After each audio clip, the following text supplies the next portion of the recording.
డైరెక్టర్ను గుడ్డిగా నమ్మే స్టార్ హీరోలలో తారక్ ముందు ఉంటాడు.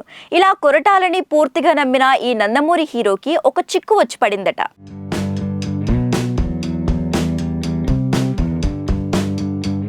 RRR సినిమాతో పాన్ వరల్డ్ లెవెల్లో Tollywood young tiger NTR craze సంపాదించుకున్న విషయం తెలిసిందే.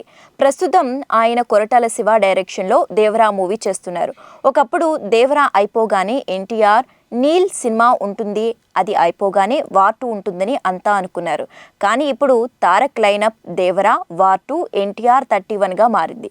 అయితే దేవరా సినిమా ఈ ఏడాది ఏప్రిల్ 5వ తేదీన రిలీజ్ కావాల్సి ఉండగా విలన్ సైఫ్ అలీ ఖాన్ గాయపడ్డ కారణంగా షూటింగ్ డిలే అవుతోంది. దీంతో ఈ మూవీ అనుకున్న తేదీకి రిలీజ్ కానట్లే అదే రోజు విజయ్ దేవరకొండ ఫ్యామిలీ స్టార్ విడుదలవుతోంది. మరి ఈ సినిమా కొత్త రిలీజ్ డేట్ను త్వరలోనే మేకర్స్ ప్రకటించనున్నారట.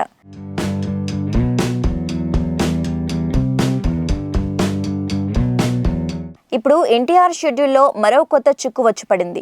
దేవరా సినిమా షూటింగ్ ఫిబ్రవరి కల్లా అయిపోతుందని ఫిక్స్ అయిన తారక్ అదే నెలలో వార్ 2 స్టార్ట్ చేయడానికి ఆ మూవీ మేకర్స్తో నిర్ణయించుకున్నారట. కానీ ఇప్పుడు పరిస్థితి అంతా మారిపోయింది. ఇంకా దేవరా షూటింగ్ పూర్తి కాలేదు. మరో 2 నెలలు పట్టే అవకాశం ఉంది. ఏప్రిల్ కల్లా పూర్తవుతుందని తెలుస్తోంది.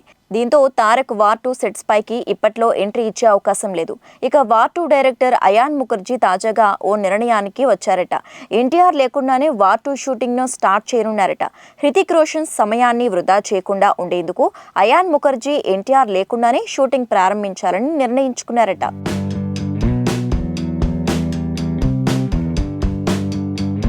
వార్ 2లో ఎన్టీఆర్ కాస్త నెగిటివ్ షేడ్ ఉన్న క్యారెక్టర్లో నటిస్తారని ఆ మధ్య కథనాలు వచ్చాయి. ఫిబ్రవరి 23న వార్ 2 షూటింగ్ స్టార్ట్ అవ్వనున్నట్లు తెలుస్తోంది. అయితే ఇటీవలే హృతిక్ రోషన్ గాయపడగా కాలికి గాయమైంది.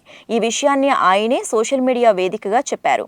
నడుముకు బెల్ట్ పెట్టుకుని క్రచెస్ సపోర్టుతో నిల్చున్న పిక్ను షేర్ చేశారు. అయితే కొన్ని రోజుల్లో రికవరీ అయిపోయి మార్చి నుంచి హృతిక్ ఫస్ట్ షెడ్యూల్లో భాగమవుతాడట. ఇక వార్ మూవీకి రెట్టింపు బడ్జెట్, భారీ స్కేల్లో వార్ 2 ప్లాన్ చేస్తున్నారు makers. India most awaited multi starrer మూవీగా దీన్ని తెరకెక్కించబోతున్నారట.